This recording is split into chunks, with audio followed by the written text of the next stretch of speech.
welcome back to Everyman Driver, coming to you from the beautiful inland northwest of Spokane, Washington, where we've been getting snow off and on the last couple of weeks. It's actually freezing out here. Yeah, according to the car, it's 26 degrees, so if we look cold, we are.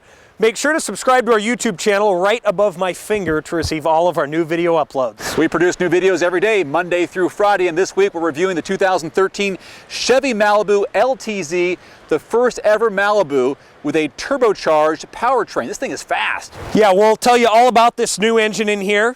Dave will let you know what he thinks about the car's ride and handling, and finally we'll let you know whether we would actually buy the car on the Everyman Driver ownership scale. Everyman Driver starts now.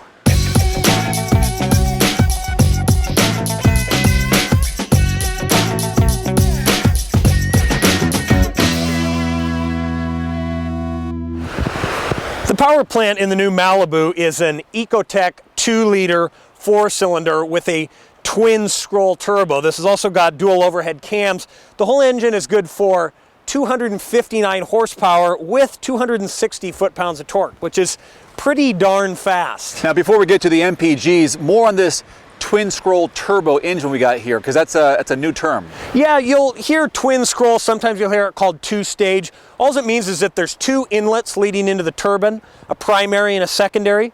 The primary is used at lower RPMs, oftentimes slower speeds, and then that secondary opens up at higher speeds, and what that helps to do is minimize turbo lag and give a smoother power band similar to a naturally aspirated engine, but you still get the fuel savings of a turbo. Well, the fuel economy rating on this is 21 miles per gallon in the city for a midsize sedan and 30 on the highway. I'm sad to say I've been getting on the low end of that, and it's probably because I got a lead foot. I'm trying to go fast with a turbo. Yeah, this is actually the most powerful mid-size sedan, essentially in its class. And so this is a big, powerful engine. So definitely, if you're looking for fuel savings, they make the Malibu Eco, which has a 4-cylinder without the turbos, much less powerful, but much better gas mileage. This is almost more of a kind of approaching muscle car status.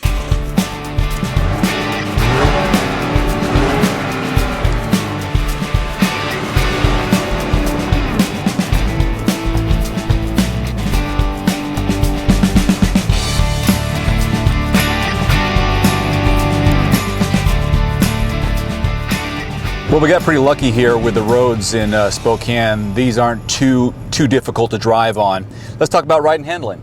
Yeah, this is actually a pretty nice driving car. I don't like most things about this car, but the engine is good and it drives really nice. The electronic steering is good, pretty precise, and the chassis really is pretty good. It doesn't drive quite as big as I would say it looks from the outside. The Malibu has independent rear suspension, and even on these bumpy roads here in Spokane and Riverside State Park, we're getting a smooth ride, and there's a lot of ice and uneven surfaces, so I'm very happy with that. I am too. I'm really happy with the whole driving experience. I was driving this car a little earlier, and Chevy is getting closer with a car like this. I think the interior and exterior styling is awful. I think it's this exact styling and philosophy that has made General Motors bankrupt, and they're still in trouble, especially compared to a company like Ford, which is rolling right now. Chevy needs to get with the times. They've just, in my opinion, they have got to get the styling figured out. And this is a big area that you and I differ in. I like this cockpit. I call it a cockpit because I feel like I'm in control here. But I like how it's bowed a little bit here in front of you, and everything I need to see is right in front of me. And this big 7-inch screen here is beautiful. Great colors. They actually put some money into this.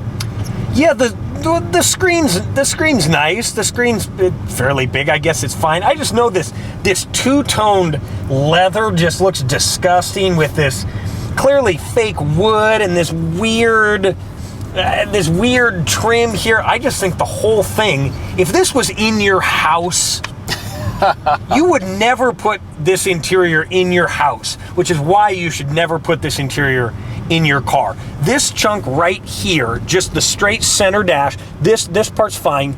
The blue glow at night is cool. But overall, even these seats, the shape of the seats is just old-fashioned. I just see this as a car that you're either driving when you're 65 or that a rental car company gives you as a fleet vehicle. I do not see this, especially for knocking on 35 grand. 35 grand, you could get a loaded to the hilt, every option imaginable Accord, loaded to the hilt Passat, loaded Camry. I don't see this car coming anywhere close to those in almost every respect, except for maybe the engine in this is better. You are being super harsh. I am being super harsh. I hate this car. Okay, but you must like this cool feature. There is a secret compartment behind the LCD screen here. As we push this, you can hide some pretty fun stuff back there. That's got to be to your liking. That's not to my liking, and here's why.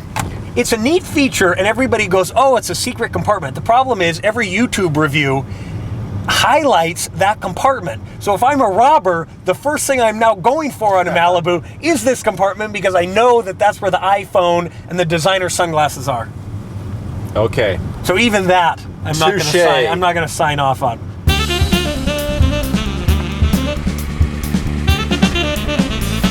Now, a quick look at the trunk space and cargo room here in the Malibu LTZ. First of all, there's a push button that is integrated here into the back brake light. You can just push that or use the key fob, push it, and up it goes. So taking a closer look at the inside room, lots of space here for plenty of luggage, golf clubs, what have you. Comparable to other vehicles in the same class.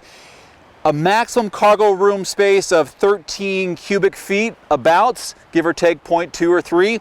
And the good news is the back seats do fold down to give you a little bit more room. We can't do that right now because Alex is back there. He's going to talk about the headroom and legroom.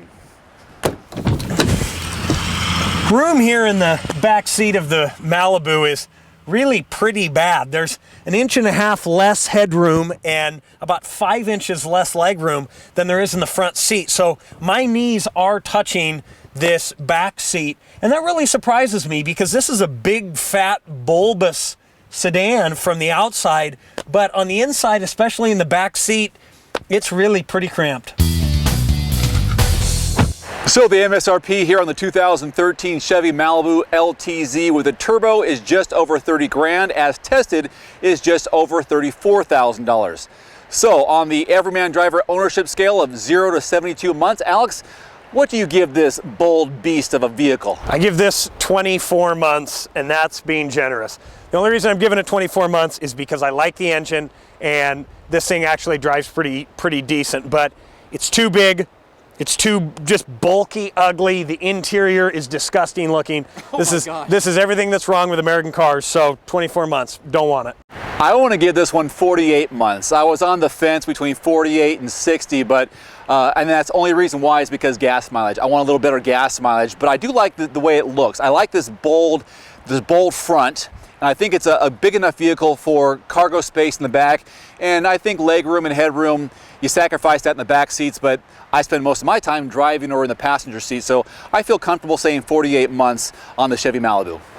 There you go. Agree to disagree. Alongside Alex DeFries, I'm Dave Erickson. Thanks for watching Everyman Driver. We'll see you next time.